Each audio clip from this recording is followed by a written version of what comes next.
Sahabat, apa yang membedakan orang-orang yang bahagia dengan orang yang pemurung atau susah bahagia adalah kebiasaannya. Yang membedakan adalah kebiasaannya.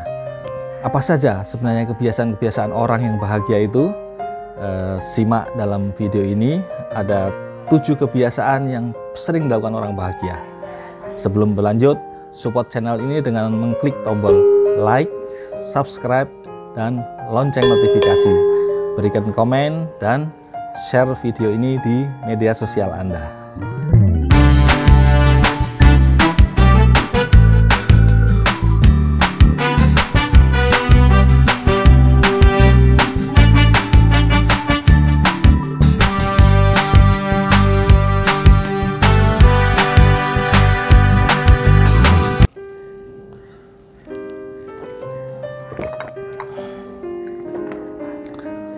Pagi, Assalamualaikum sahabat Insanitas Mulia. Semoga Anda semua sehat walafiat, bahagia dan sejahtera bersama keluarga. Sahabat, memiliki kesehatan adalah aset yang sangat bernilai, aset yang paling berharga dalam diri kita. Karena itu jaga dan syukuri ketika kita dalam kondisi sehat. Jaga kesehatan dengan terus bergerak, berolahraga secara teratur, dan juga minum air putih yang banyak, konsumsi makanan yang teratur dan baik, serta sehat, serta istirahat tidur yang cukup, dan hindari stres. Sahabat, bahagia itu menjadi pilihan setiap orang, dan bahagia itu adalah keputusan kita sendiri, keputusan-keputusan pribadi. Karena itu kita perlu berlatih agar bisa menjadi orang yang bahagia. Apa yang membedakan orang bahagia dan orang-orang yang pemurung atau orang yang tidak tampak bahagia, orang yang kelihatan sedih? Sebenarnya yang membedakan adalah kebiasaan-kebiasaannya. Orang-orang yang bahagia memiliki kebiasaan-kebiasaan yang akan membuat dia terlihat menjadi bahagia, terlihat akan menggerakkan hati dan pikirannya menjadi bahagia. Apa saja sebenarnya kebiasaan-kebiasaan orang bahagia itu? Ada banyak kebiasaan orang bahagia, tetapi kali ini saya ingin menyampaikan 7 kebiasaan orang bahagia, yang itu 7 ini adalah yang berdasarkan pengalaman, pengamatan, dan apa yang sering kita temui di sekitar kita. Orang-orang bahagia di sekitar kita pada umumnya memiliki 7 kebiasaan ini. Apa saja 7 kebiasaan itu? Yang pertama, orang-orang yang bahagia itu memiliki hati yang bersyukur dan ikhlas. Jadi orang-orang yang bahagia, perhatikan di sekitar kita, orang-orang yang bahagia itu adalah orang-orang yang mudah berterima kasih, mudah bersyukur. Dia berterima kasih, bersyukur kepada sesama, berterima kasih dan bersyukur kepada Allah Tuhan Sang Pencipta, pemberi kehidupan. Mereka bersungguh-sungguh dalam bersyukur dalam setiap hari, ketika bangun pagi, mendapatkan menerima bahwa bisa bernapas dengan baik, dengan sehat, maka dia bersyukur, mengucap rasa syukur kepada Allah. Ketika dia beraktivitas, mendapatkan kemudahan-kemudahan, bantuan-bantuan dari orang lain, dia mengucapkan terima kasih kepada orang lain. Jadi orang-orang yang bahagia itu adalah orang-orang yang mudah bersyukur dan mengucapkan terima kasih. Terus bersyukur kepada sesama, bersyukur kepada Allah, dan juga bersyukur terhadap apa yang sudah dimilikinya, apa yang sudah diperolehnya. Dan juga memiliki sifat hati yang ikhlas. Ketika menerima kegagalan misalnya, dia bisa menerima kegagalan itu dan menjadikan kegagalan itu adalah pembelajaran. Tidak membuat dia menggerutu, mengeluh, tetapi menerima dengan ikhlas atas kegagalannya, kemudian memperbaiki dan menjadikan itu sebagai pengalaman dan pembelajaran. Itulah sifat atau kebiasaan orang-orang bahagia yang pertama. Yang kedua adalah memiliki sifat optimis dan positif. Artinya memiliki mindset atau pola pikir yang optimis, positif, dan berkembang atau growth mindset. Jadi orang-orang yang bahagia, kita tahu bahwa dalam hidup pasti akan juga menemui masalah, sesuatu yang tidak berkenan atau tidak menyenangkan, tetapi mereka bisa memandang masalah itu dari sisi positif, bisa menemukan dari masalah itu nilai-nilai positifnya, kemudian menjadikan masalah-masalah itu sebagai sebuah peluang, mampu mengubah pola pikirnya, menjadikan masalah itu adalah kesempatan peluang untuk mematangkan diri, untuk meningkatkan kualitas dirinya, sehingga ia menjadi orang-orang yang lebih bahagia. Dia tidak mengeluhkan atau menggerutu terhadap masalah itu dan berkutat pada masalahnya, tetapi dia bisa mencari nilai-nilai positifnya, kemudian mencari solusinya, dan menjadikan dia lebih optimis memandang masalah dan hal-hal yang tidak mengenakan dalam kehidupan. Itu adalah kebiasaan yang kedua. Yang ketiga adalah mereka senang melakukan kebaikan, senang berbagi kebaikan, senang bersilaturahmi, menjalin kehidupan sosialnya, melakukan hal-hal yang positif dan baik dan kemanfaatan bagi sesamanya. Mereka adalah orang-orang yang senang berbagi hal-hal yang bermanfaat bagi sesama. Apakah itu kalau mempunyai harta berbagi dengan harta, kalau mempunyai ilmu berbagi sharing ilmunya, kalau mempunyai keterampilan berbagi keterampilannya, kalau tenaga berbagi dengan tenaganya. Mereka orang-orang yang senang berbagi kebaikan. Karena pada prinsipnya dia menganggap bahwa orang yang senang membagikan kebaikan, memberi kemanfaatan kepada orang lain itu akan menjadikan manusia yang seutuhnya atau memiliki makna dalam hidupnya.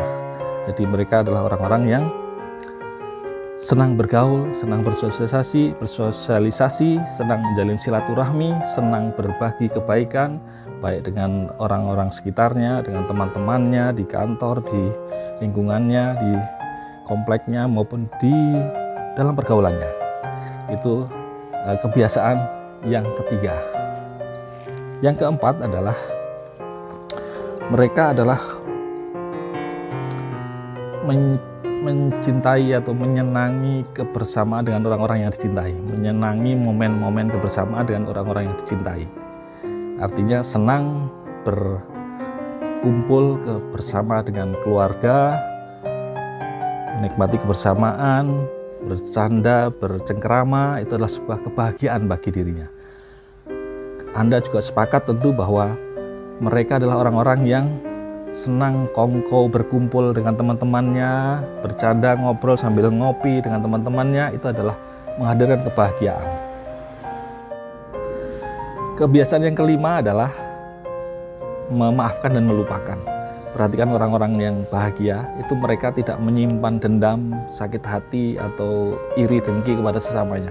Mereka mudah memaafkan dan melupakan, membuang jauh-jauh rasa dendam, iri, dengki, dan segera memaafkan dan melupakan.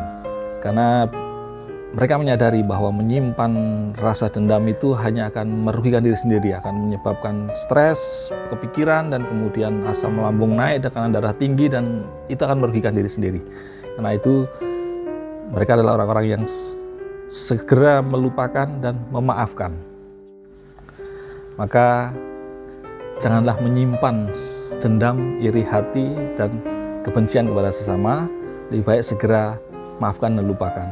Ada dua hal yang harus kita lupakan. Yang pertama adalah kebaikan yang kita lakukan kepada sesama, dan yang kedua adalah segera lupakan kesalahan orang lain terhadap kita, agar kita bisa memaafkan dan ikhlas memaafkan. Itu adalah kebiasaan yang kelima. Sedangkan yang keenam adalah memiliki impian dan tujuan.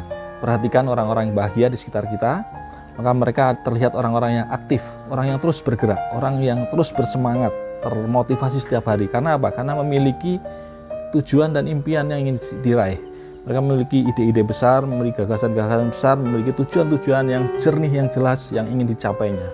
Dan memiliki tujuan itu adalah bentuk memberi makna hidup. Artinya mereka memiliki makna hidup, memaknai hidupnya dengan baik, sehingga bisa memotivasi dirinya untuk meraih apa yang menjadi tujuan dan makna hidupnya tersebut. Itulah kebiasaan orang-orang yang bahagia. Karena itu tetapkanlah tujuan, atur strategi, cara, dan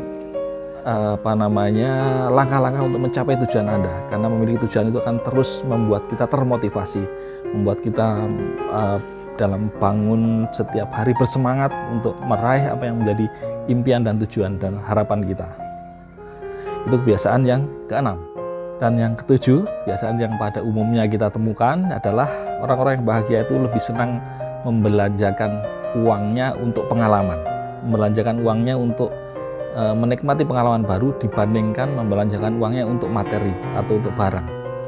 Jadi ada sebuah penelitian di New York yang dilakukan oleh seorang profesor psikologi yang meneliti tentang uang dan kebahagiaan. Maka hasil risetnya adalah bahwa orang-orang yang membelanjakan uangnya untuk traveling, untuk sebuah perjalanan liburan yang ke tempat-tempat yang baru, itu ternyata lebih membahagiakan dibanding orang yang membelanjakan uangnya untuk barang, untuk materi, untuk beli gadget, untuk beli